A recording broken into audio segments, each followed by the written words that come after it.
And welcome everybody to our National Research Platform Fall Training series. This is a nine talk series. We're in week three. As you can see, our schedule. We had our introductory sessions on Tuesday, September 2nd, and we had the previous Tuesday, September 9th, on how to use Jupyter Hub Encoder and basic Kubernetes access. Today, we're going to be diving more into using Kubernetes.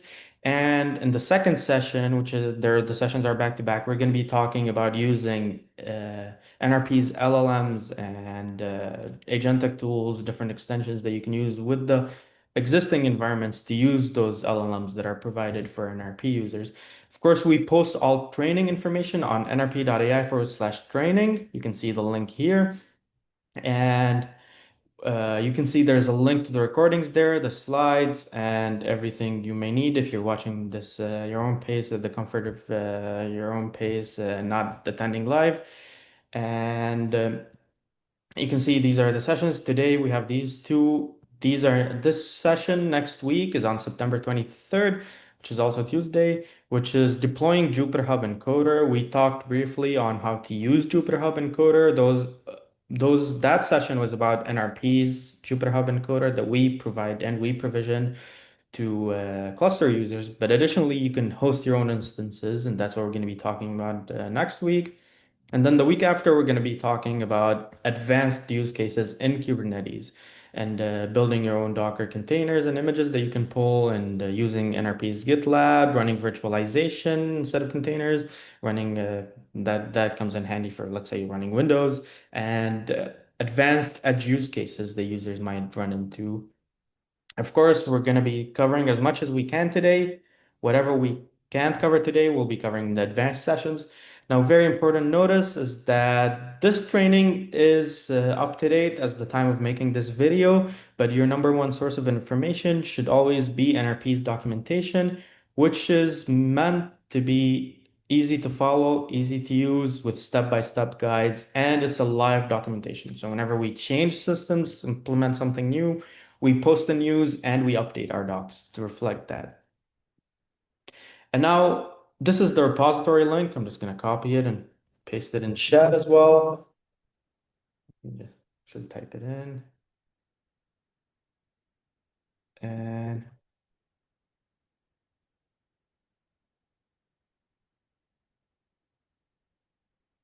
let me just paste it in chat so everybody can copy it instead of having to type it.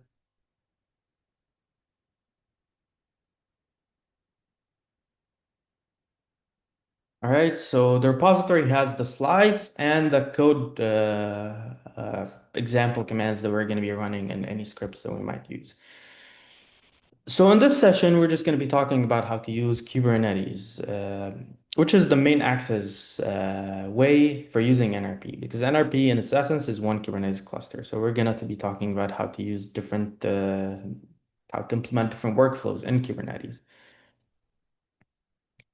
And of course, the first step in using Kubernetes is configuring your kubectl tool, which is the kubectl command line tool.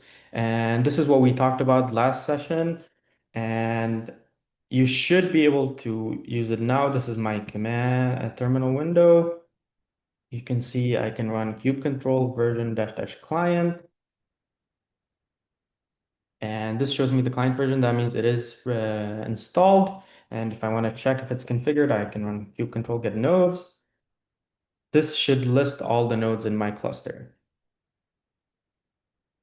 Now I can verify that I'm connected to the cluster if I can run these commands. If you can't run these commands, you see we posted the slides, we posted the videos on how to configure kubectl so you can follow along with the tutorial. But essentially, you need the kubectl command line tool to be able to use Kubernetes and talk to the cluster. And of course, we're assuming everybody on this call is part of a namespace that they can use Kubernetes with. Because the things you run, the things you provision, they will be in the scope of your own namespace. So you can, in that sense, you can equate namespace with group or project. And everything in Kubernetes runs in the scope of either cluster-wide or in the scope of namespaces. The things you will be running are run in the scope of namespaces. And The things you will be running depend on Docker as well. So Docker, for those of you who know what containers are, so containers are sort of a portable way of using environments. So you can package everything in a container and run it in different environments.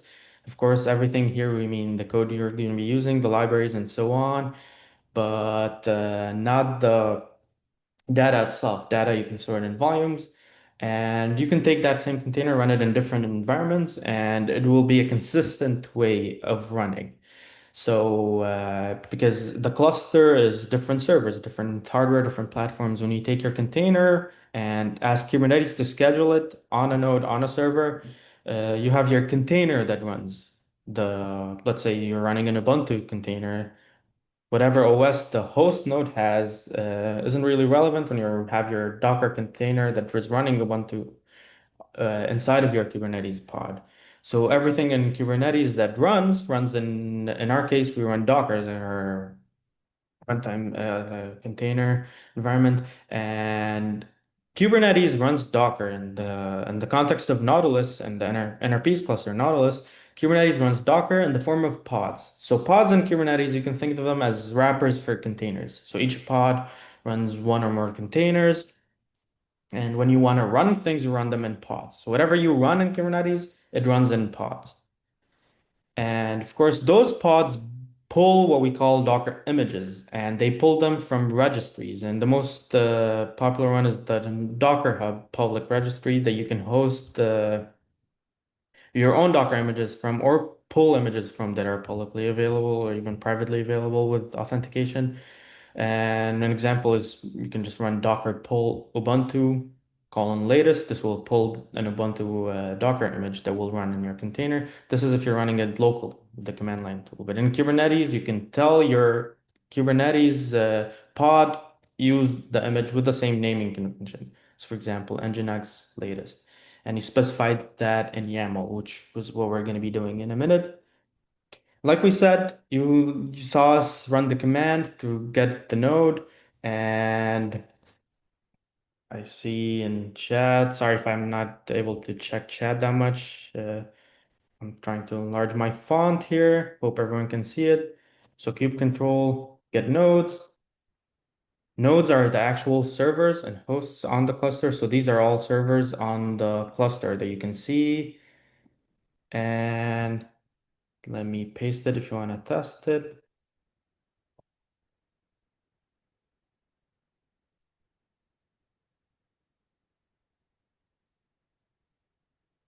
And our pods run on nodes, and that's one thing with using Kubernetes is that Kubernetes handles the scheduling. You ask for a pod, it gets scheduled on a node, and Kubernetes was what takes care of that and takes care of the networking and storage and all of the things related to getting it up and running. And before we talk about GPUs, let's show you a brief example. So here we go. So this is our repository where we have the training. Let me in the corner sending the link. So you can see here, I've, and the code we're going to be running is still in basic Docker because we still have to cover it from last week. So nodes and pods, you can see explore the cluster. You can see some commands here that we posted for you to try. So kubectl get pods. Now here's another thing. So there we go. Let's stay here. Here's another thing. If you run kubectl get pods, depending on if you configure the default namespace for kubectl to use, that should be your namespace that you specified. But if you haven't done that step, you should add -n and specify the namespace. So the namespace for those of you who are in the temporary namespace that we spun up just for training, that would be training test to delete later. So this is the command, and of course, this should be your own namespace.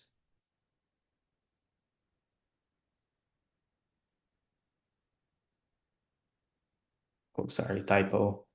Let me edit this one. It's so let me show you how that runs.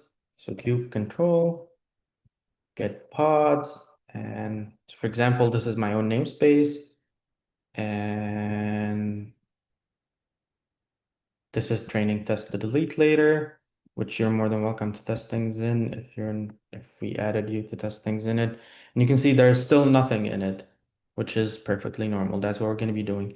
Deployments also, I don't believe we're, oh, sorry, didn't specify. See, this happens a lot.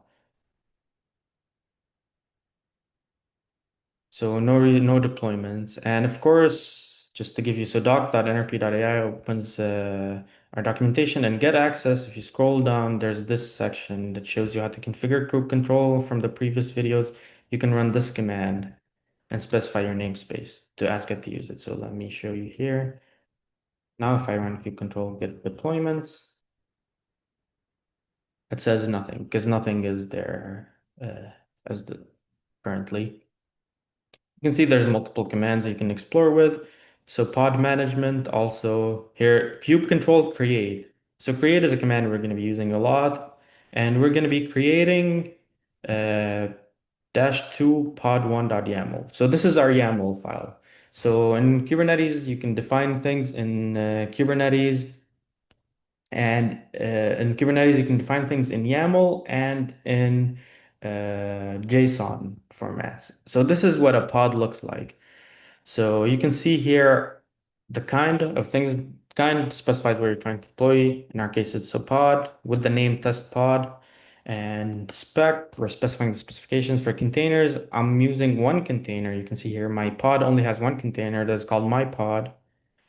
And it's the image. This is, since we're not specifying a registry, we're pulling directly from Docker Hub. Since we're not specifying tag, we're pulling latest.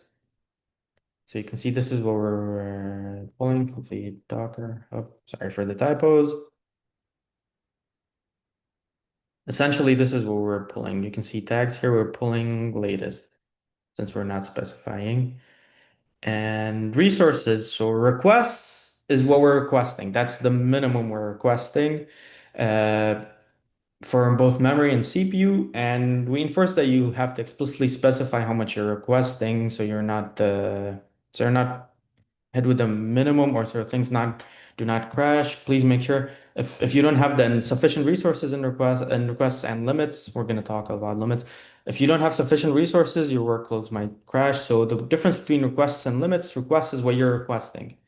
When you ask Kubernetes to schedule your pod, your container, it's going to look for these resources. It's not going to schedule unless it finds a node with these resources, which for us, CPU, 100 M is 1/10 of a CPU core, and memory is 100 MI, so that's 100 megabytes of memory. Limits is the upper limit. So you have the bare minimum that it's requesting and the higher limit. CPU, 1/10 of a core that we're using, same thing, and 100 megabytes of memory. Uh, in an ideal way, it's always better if you set your requests and limits to be equal. Um, this is better for scheduling, better for organization, better for your for the performance of your containers as well, because Kubernetes looks at the requests, but not the limits when you're trying to schedule. So if I set my request to be 1/10 of a CPU core and my limit to be, let's say, a billion CPU cores, just for the sake of argument, or let's say something more realistic, like 1,000 CPU cores, which we do not have a machine that has 1,000 CPU cores. Or let's say you hog all the CPU cores in the machine and get it to overcommit, things might crash, things might look bad. So we do enforce a ratio between what you're requesting and what you're setting the limit to. But we ask you to try to bring those values as close to each other as you can, and if possible, put them to be equal.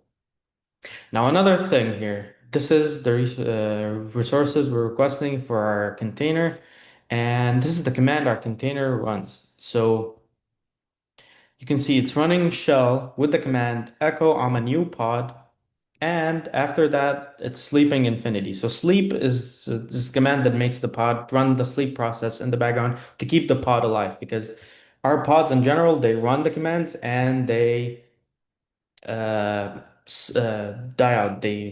If they exit with a healthy command, it shows it's completed. And when we run sleep infinity, we're telling our pod run forever. Which in our case, this is a pod. We're going to talk about advanced workflows as well. But running forever in general, that's not a good idea because in general, you're idling resources when it runs forever, and those resources are something someone else and a different pod, different experiment is looking for. So in general, try to escape sleep infinity as much as you can, unless you're deploying a persistent service that is using the resources that it needs.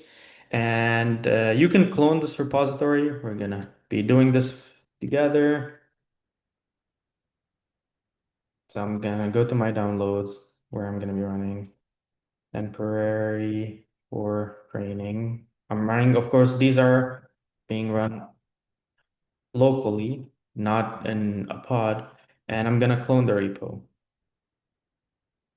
So clone, HTTPS, copy the command and git clone, just so we don't have to type out everything.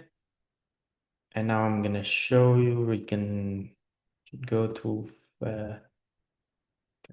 fall training for basic Docker and Kubernetes, and we're gonna go to O1, sorry, code, O1, nodes and pod, and show you the GUI. So this is our pod YAML. So pod1.yaml, and what we have to do is run kubectl, create -f o2 dash pod one. And then if you didn't set up a default namespace to be used, make sure you specify -n, then the name of your namespace. And once you create it, you can see, sorry, this is on me, but you can see here the message you got is because the admission webhook, which handles enforcing policies, saying please ask your admin to add description and the other fields. Let me show you what this looks like. So this is nrp.ai. If you're part of a namespace, you'll see this web page and you can see the namespaces that you're part of. And this is the namespace I'm trying to run things in. And once I click on it, this is my namespace. I click on it to edit it and scroll down, and this is the role of a namespace admin. Namespace admins can modify these fields. If you don't have the fields filled out, please ask your admin to fill them out. So I'm just gonna fill those out for the sake of training. Temporary namespace to run our training for the fall sessions. Institution, I'm gonna fill out my own. You can see CSD here, software, let's say Kubernetes, Python, Bash. Allocations not applicable, and save. Now we run back to our terminal and we try to create now. You can see test pod is created. And now if anybody's using this exact same namespace, you're not going to be able to use the same name because the pod is still there. So if you run create, it creates a new pod. I'll show you. So say it says already exists. Apply is a more flexible command. It applies changes. So you can see here we can run apply and it's going to change our configuration. So create always creates a new resource. That's why it's complaining here that it already exists. Apply either creates it if it doesn't exist or tries to modify it. And of course, if I want to modify our pod, so let me show you here. We can change the name to, let's say, this is my user handle, close it, and now I can apply the new one. And I can run kubectl, get pods, and you can see here, or what was our namespace name? Uh, Let me see, we called the namespace training test to delete later, so -n.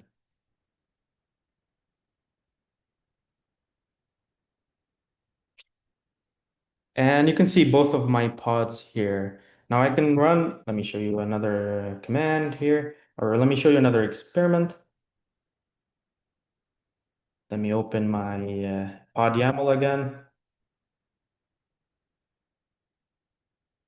and let me zoom in.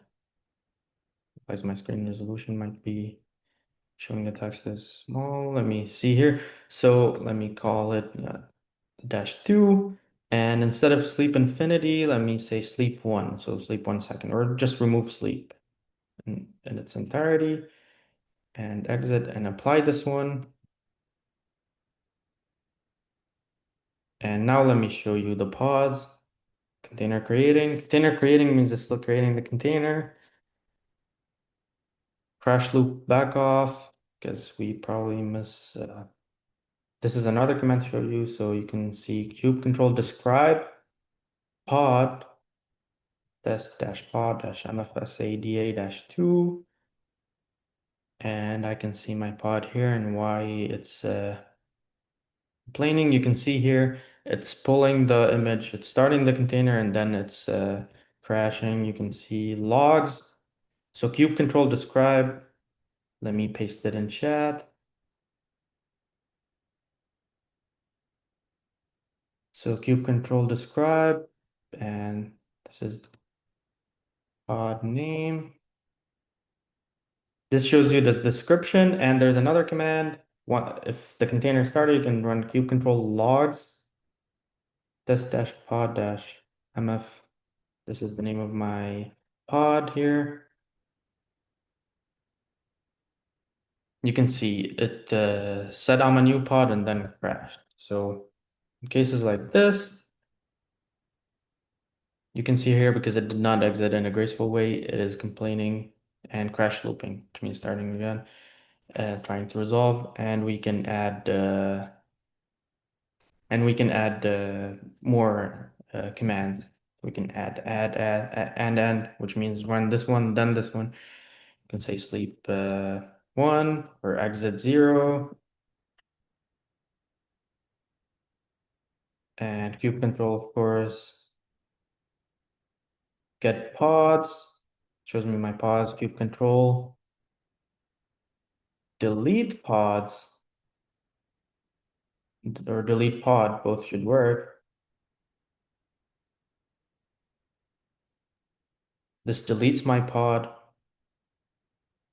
and I can apply. Of course, if it doesn't get deleted for any reason, there's a reason it's hanging on deleting. This is where you can bring it to us for support, and we're more than happy to help you. And like I said, our main channel of providing support is through Matrix, so please make sure you're on Matrix, and we can apply again with the exit 0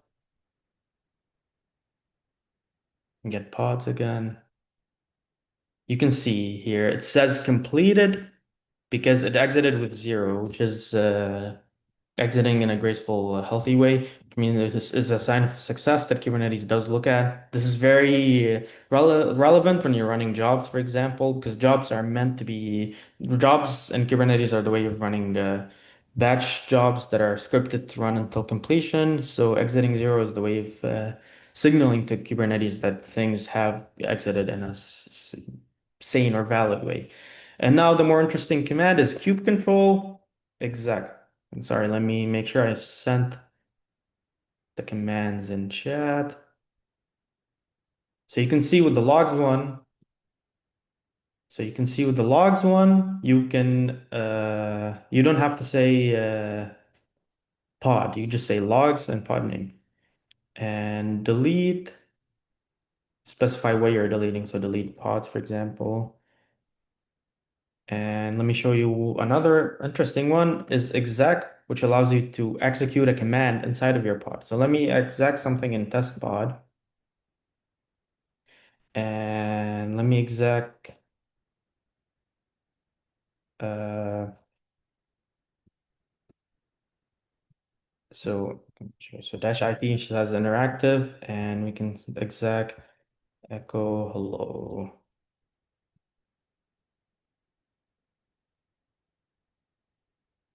Oh, my bad. Here we go. So this is executing from my pod. So this is echoing hello, what is running the command here, and getting the hello back is our pod itself. And we can run, for example, /bin/bash. And now you can see we are inside our pod. We're running things inside it.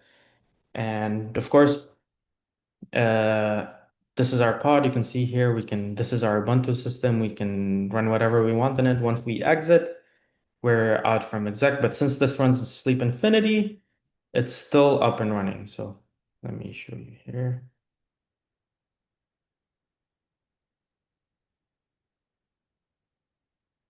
It's up and running. And let me show you get pods. This is where you can see we went into crash looping again. We can delete our pod. And we can clean up a little bit. And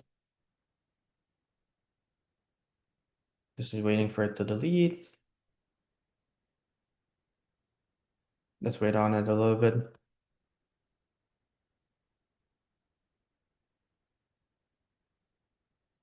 And so, of course, this gives you a bit of a few commands that you can run. Let me show you the repository. We're still running things here. You can see with pods, you have multiple commands that you can run. I'm just gonna let you explore a little bit. Just let me catch up to chat. Sorry if you sent in questions and I did not answer you. Let me catch up the chat while you get a chance to try everything out on your own. Please let me know if something was rushed or something you need more time with or any help with anything.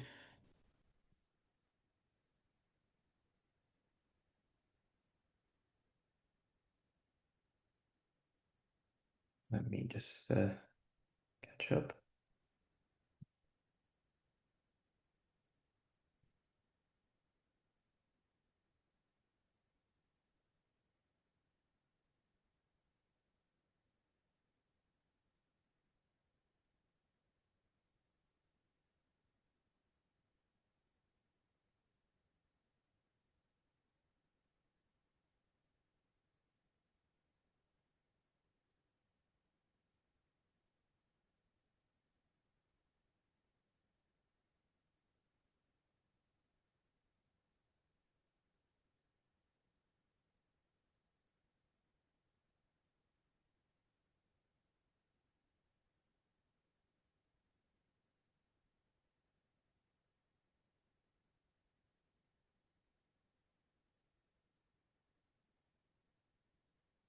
Yeah, so using kubectl applies whatever is in your YAML. So let me show you the terminal window. So this is what I'm deploying. So you can see here, this is what I'm asking for. So if I'm saying pod, I'm requesting a pod. If I say deployment with a capital D, I'm requesting deployment. I say job with a capital J, I'm requesting a job. And then I can specify its specifications in my YAML. And whether I run apply or create, both of these -f and then file name, both of these will apply what's in here. The only difference is create will attempt to create it, assuming it does not exist, and apply will attempt to either create or update it based on what's in the YAML. So you can see the different commands. So let me show you.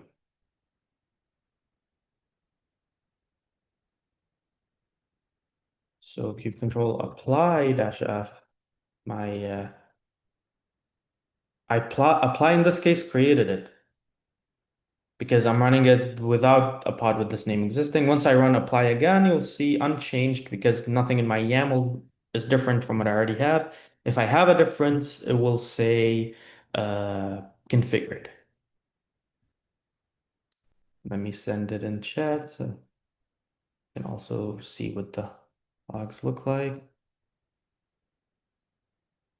And here we go.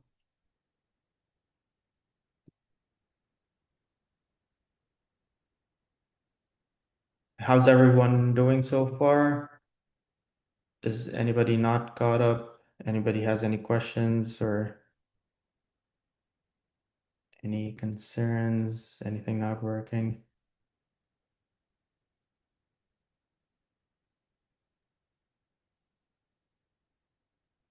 All right.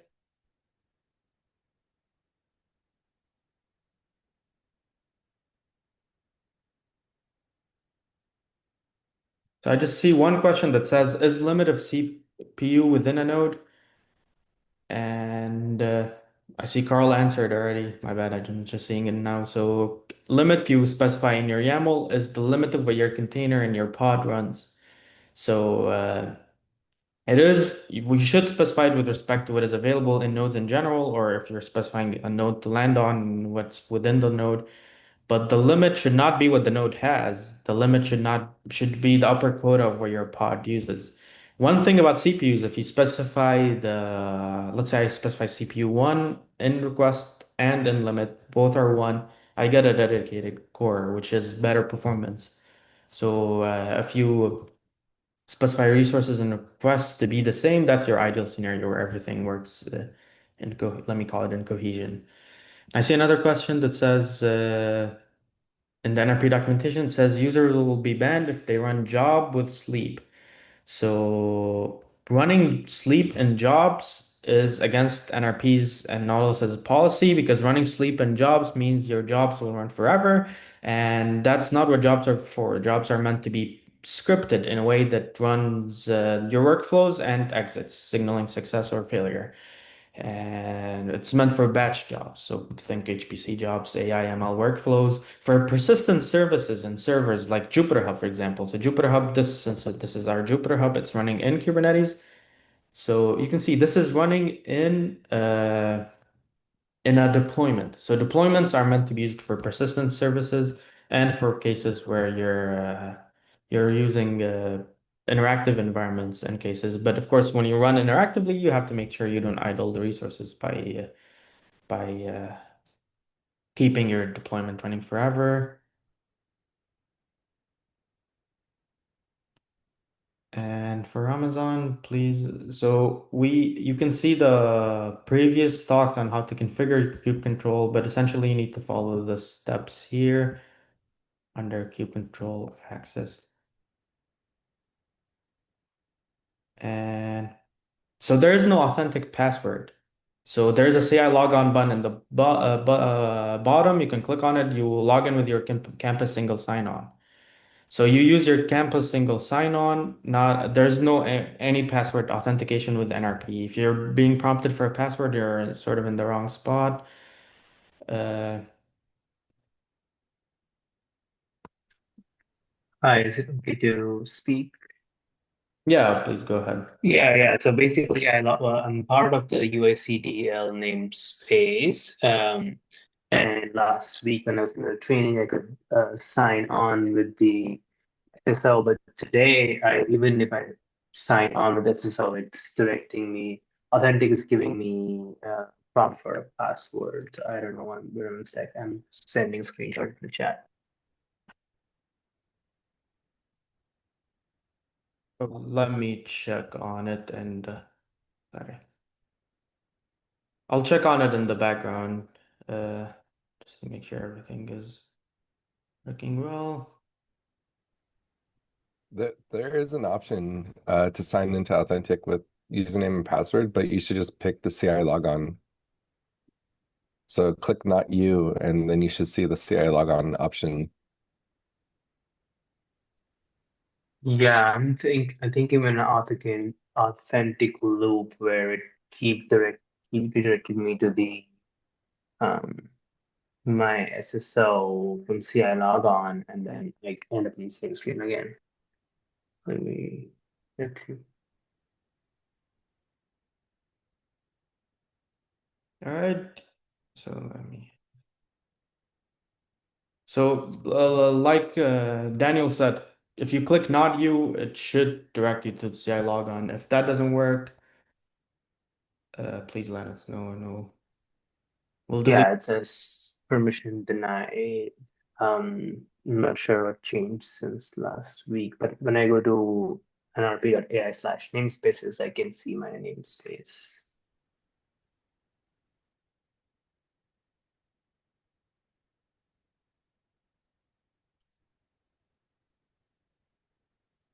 All right, let me check. All right, everyone, let me just check real quick. All right, in this case, after your message, just go back to nrp.ai again and click login from the corner again, and you should be logged in. If you're logged into that page, you're logged in. You have everything you need.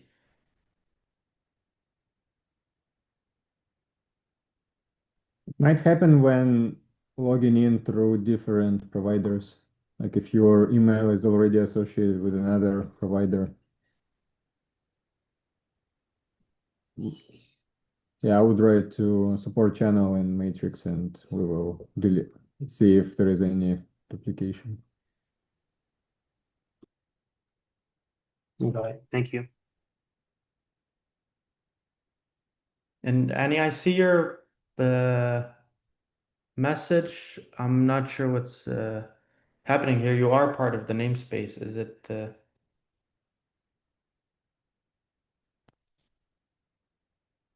is the message recent? Because you should be part of the namespace. Do they need to set their context? Maybe they have different Kubernetes access. Yeah, like Daniel said, let me just send you the link real quick. Just make sure you guys sent it in chat for everybody.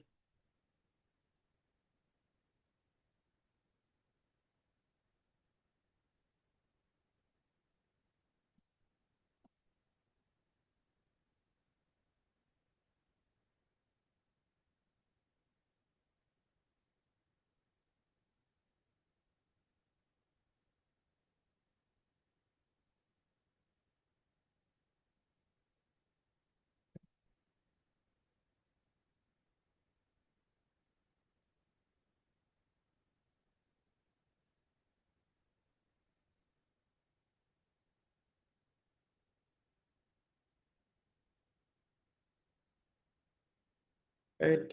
And please let us know if you have any issues. Now to show you something a little bit more interesting, hope you can see my screen. So for requesting GPUs, one main thing to note here is that we have what we call advanced GPUs, and you can see them here. Those are the ones with the higher memory. So because there's a generic GPU request. So you know how you request a CPU and memory in Kubernetes in your pod in your container. So you set CPU colon resource memory colon resource.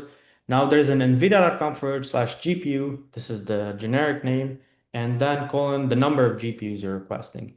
And this is the generic request. So it lands you on a GPU without specifying what kind of GPU.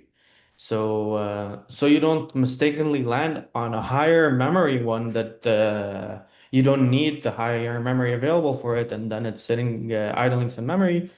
We have made the distinction between explicitly specifying the resources and requests for a higher memory GPU, which you can see that's on the list here, and between the generic request. So if you use the generic request, you can still, in a granular fashion, specify what kind of GPU you're using. And of course, this is in our documentation. If you go to docs.nrp.ai, you can see it. nrp.ai, you can still see it. And one thing to note here is that you can see the A100 MIG. So MIG is short for multi-instance GPU. It's when you can partition a high memory GPU. Like the A100s, some of them are 10 gigabyte memory GPUs. We can partition those in what we call MIGs, which are smaller instances the users can request also as a special resource. And similar to our normal pods, we can specify the GPUs we want and we can use them. One thing to note is please delete your pods whenever you're not using them because GPUs are a high demand resource, and there's always groups that are looking into using their GPUs to catch their deadlines and other reasons.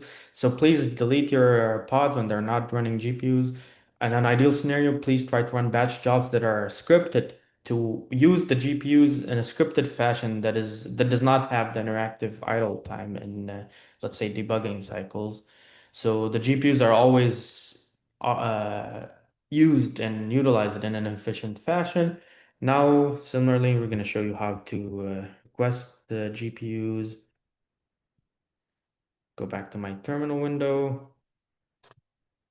So you can see here we have GPU pods, and we're going to list the directories here. So you can see, list the files in the directory you can see in O1. We have a generic GPU pod that we're going to be looking at. And you have other code examples that you can look at. So the generic GPU pod, let's look at what's different. The container name is something I can specify however I want. So it's an arbitrary name within the pod itself. So the container names don't have to be unique in a namespace or in the cluster. They have to be unique in the pod itself. And my GPU container, you can see image. The difference is here. I'm pulling an image from NVIDIA's Docker Hub. So Docker Hub, NVIDIA, CUDNN. So I'm pulling from Docker Hub's registry an NVIDIA image. So NVIDIA provided a lot of CUDA images. And you can see tags. You have different tags. So the one I'm pulling works well for my use cases with my cluster. You can see if I go to, so you can see here, for example, CUDA images, and let me send it in chat actually. And you can see in nrp.ai / viz, this is where all my visualizations are. And you can see there's one that is resources under administration. This lists all the nodes that are on the cluster, and you can see these are the actual hosts, actual servers. We call them Kubernetes nodes. And you can scroll, one of the columns says CUDA, and you can see the CUDA versions that are run in the cluster in case you run something that you want it to be more compatible. And then you can look for the matching tag. So I can use this tag, for example, to pull a CUDA 13.0.1 with Ubuntu 24.04. Another thing, command sleep 3600. 3600 this is seconds. So I'm telling it sleep for 1 hour, which allows me to interact with the pod for 1 hour until it shuts off. And that is a better case than running at sleep infinity, because sleep infinity means let my pod just run. And idling resources when it comes to GPU means someone else can't use it. And of course, shared memory, you can read more about shared memory. I'm not gonna waste time in the session about it, but if your GPU work needs you to mount shared memory, we give you an example here on how to mount it with a size limit of 2 GB. So shared memory, if your workflows complain about shared memory or you know your workflow needs shared memory, you can use this as a template and our documentation as well on how to mount shared memory. And of course, we can specify CPU, say 1 core. Plus CPU of 1 core and memory, let's say 1 GB memory, 1 GB. Then let me open a terminal window in this location. Let me okay. Downloads.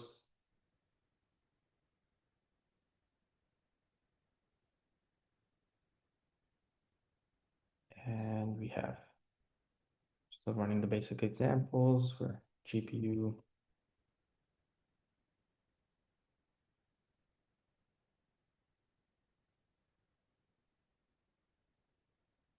So I see a question, what's the platform? I opened the YAML file. This is Void, which is an IDE. It opened by default. I did not actually specify it. You can use whatever platform you want to open the file with it. There's no, it's a matter of preference. There is no requirements here. I actually use VS Code more, but because I'm more comfortable with it, but this is what opened it, so I'm just sticking to it. And you can see this is our YAML, even though it might be a little not too well formatted, I'm just going to paste it here. You can see one thing to show you here, you can specify namespace explicitly in your YAML. So I can say with metadata for my pod. So at the top level, I can say namespace and then training test to delete later. Actually, let me add a typo just to show you what happens. And kubectl apply dash f no one generic GPU pod. You can see namespaces training test to delete laters does not exist. And delete the S and mfsada-gpu created kubectl get pods. Since I already specified it to be the default, you can see my GPU pod here. Pending, when you see something pending, that means the scheduler is looking for somewhere to schedule it. Container creating, that means it is pulling the container. You can see kubectl describe mfsada-gpu describe pod. You can see the events here. You can see all the description and details about the pod, but once you scroll down, you can see it's pulling the image. And we'll wait on it to start just to verify everything works well.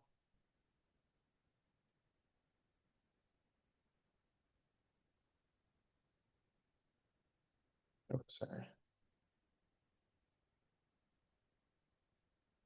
Here we go. Let me show you my terminal window. So you can see GPU discovery. Let me show you this script. So you can see if you run kubectl get nodes -l NVIDIA gpu.com/gpu.product. This gets the nodes. -l shows us the labels, and we're looking for label for each node on the cluster has plenty of labels, which are labelings that specify specifications of the nodes and what's inside of them. So if we say kubectl get nodes -l and nvidia.com/gpu.product, this lists the GPU that is in each node. So let me copy and paste this, and you can see it in the repository. You can see some of the GPU nodes. So we have GPU nodes that are specifying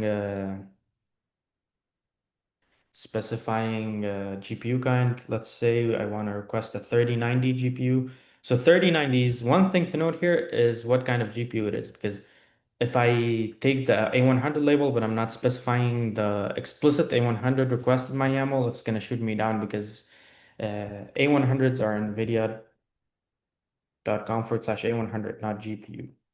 But let's say I want to specify with a granular way, I want an RTX 3090. So I need the node label in this scenario. So let me copy over the node label for 3090s. Of course, this is not saying which node to land in, but which set of nodes based on a characteristic, which is the node label for GPUs, which for NVIDIA GPUs is nvidia.com/gpu.product, nvidia.com/gpu.product. And I'm going to show you here. So in O4, you can see an example of that. So O4, so you can see the part we're adding here is affinity. And affinity is how we specify whether to target or avoid node labels with node affinity. So node affinity is target optimizing our scheduling with using node labels, and you can of course run uh, check what labels are available on nodes and how you can specify different parameters. But in our case, in our GPUs, we're selecting what GPU product. So you can see node affinity, match expressions. So node selector terms, that's the terms of labels that we're going to be using. And labels are different from taints. If you're familiar with node taints are, they're different from labels if you use labels. And you can see we're using required during scheduling, ignored during execution. That means the keyword here is required. So that means it is going to look for this label, otherwise it won't start. And there's preferred during scheduling, ignored during execution. I can switch this for preferred, so it'll look like this, preferred during scheduling, ignored during execution.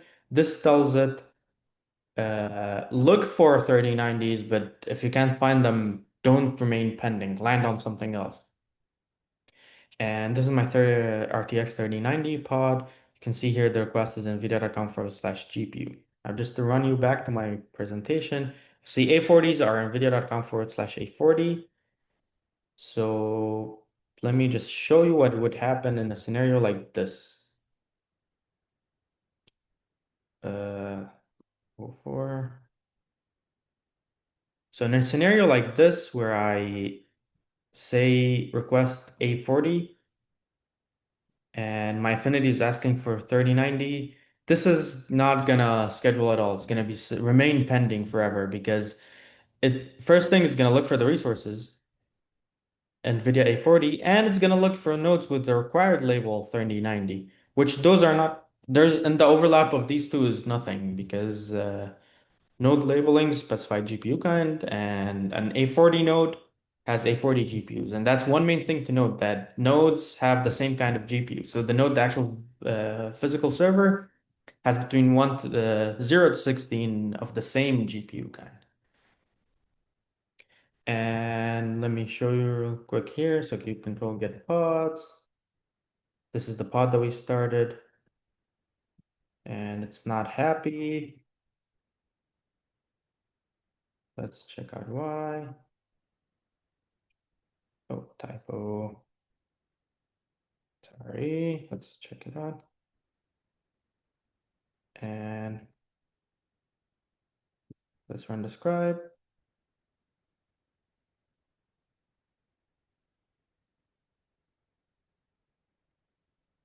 You can see because we're running an incompatible version, we can run a different one because we landed on a node that does not have CUDA 13. So that's the risk we ran by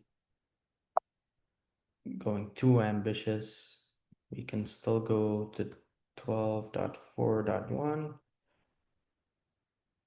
And like you saw the apply command, let me run it here, kubectl apply, and configured.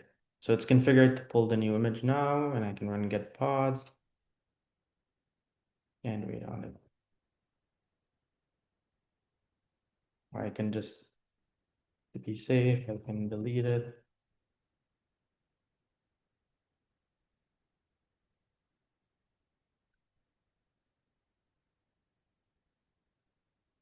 And start a new one.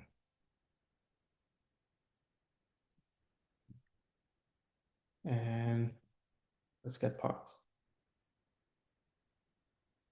All right, image pull back off. This error means I'm using, there's an issue with pulling the image, so let's look at it. Odds are it's because I'm specified a tag off the top of my head and that tag does not exist.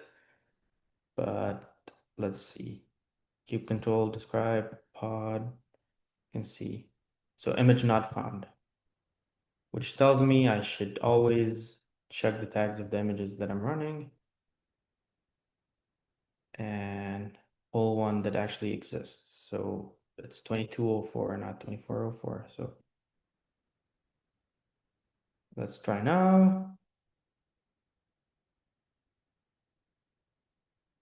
And now let's get our pods. You can see container creating. Let's describe again to look at events. And it's pulling the image. So at this point, we have good signs. Oh, sorry, my bad. I mistakenly deleted it. Let's wait on it a little bit.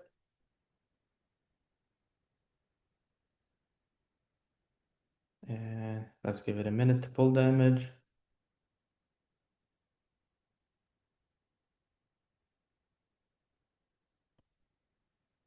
So while it pulls, so just to answer a couple of questions, Ramazan, please check out the training page. There's a video on how to get kubectl up and running inside of Windows, because Windows is a little bit of a more tricky environment. And can we somehow force the volumes to be on the same node as the pod? We cannot. And the reason is because we spin up storage nodes that provide storage to the cluster, and we spin up, let me call them computer worker nodes that run the workflows. So the nodes, the actual servers that are provisioning storage, persistent storage to the cluster, they do not run user pods. They just run provision storage.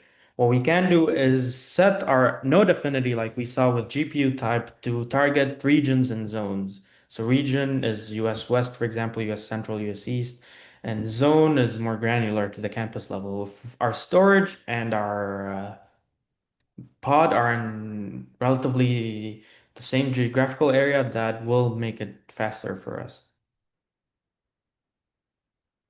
And let's check on our pod.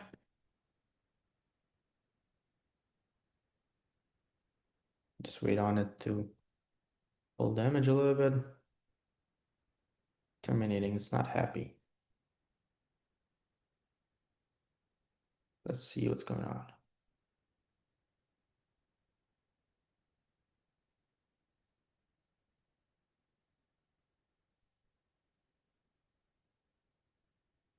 Let me try another one.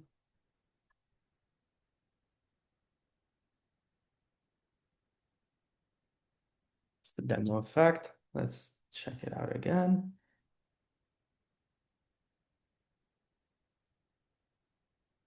While it starts, let me show you another tool called K9s or K9s. It's just K9s. If you want to install it, we have videos on how to install it as well. And it shows you a command line interface on how to run Kubernetes. And you can see our pods here. This is our one. If we hit D on our keyboard, it shows us logs. We can see it's pulling the image, and then we can see in a more readable format also and formatting what's going on. Let's wait for it. At this point, everything is still looking good.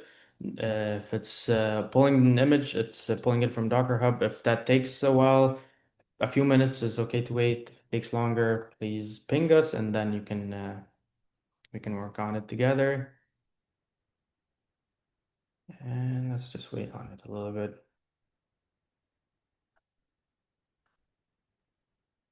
Actually, this node might be having a slow network. Let me try another experiment.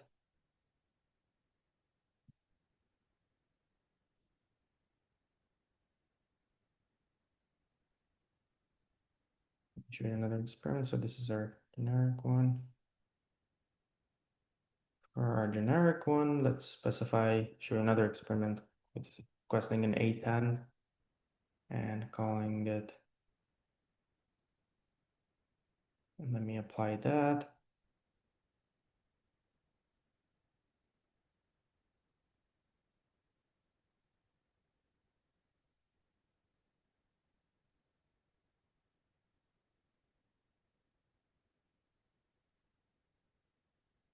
Cube control. Apply that stuff and go one. Try starting a new one. Just so you can see both the pods. In case this one takes too long, we'll have a. So you can see here, we're waiting on Kubernetes to find a node, and it looks like we do not have ends available. You can see here limits requests, requesting A10s. And let me clean up a little bit. You can see pending here, it means it's not finding resources, which means there are no GPUs available at this point. So it just probably means also we have to investigate. But you can look at resources, see what's available. This probably means there's no A10s available. Or sorry, my bad, my bad. I made a mistake here. A10s are not a special request. They are nvidia.com/GPU. That's why it's not starting because the request does not exist. I can specify A10s in affinity. So I can do something like this, for example, and call it A10 dash pod.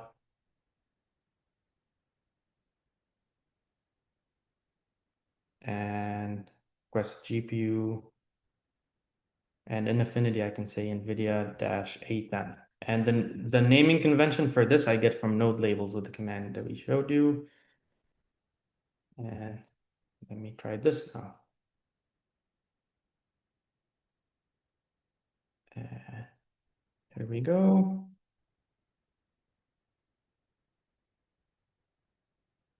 Let's go back to this. Let's see what we did wrong.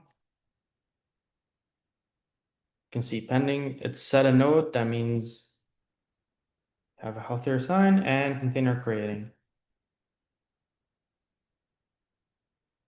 Now it might be our luck that we, the demo effect that we landed on a node that is pulling the image slowly. So hopefully this one will land faster and not disappoint us.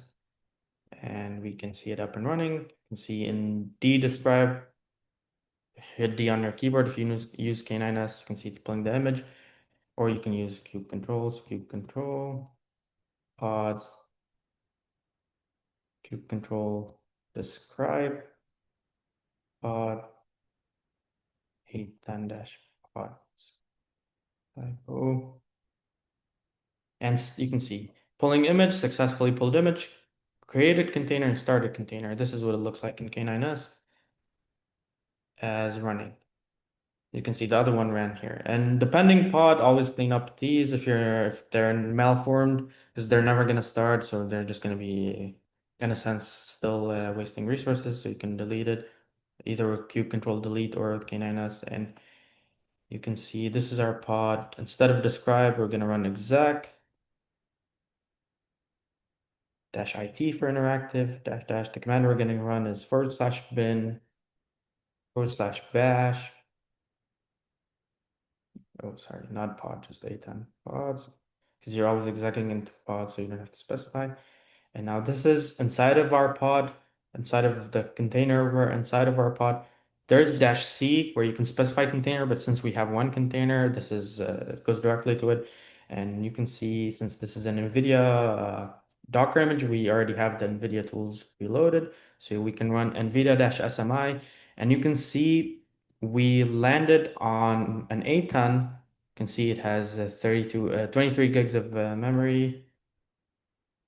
And you can see once we exit, you can see utilization here. You're ready to start using the GPU. You can also pull images that are specified for PyTorch, TensorFlow, whatnot, and you'll have the tools up and ready. Or you can create your own Docker images.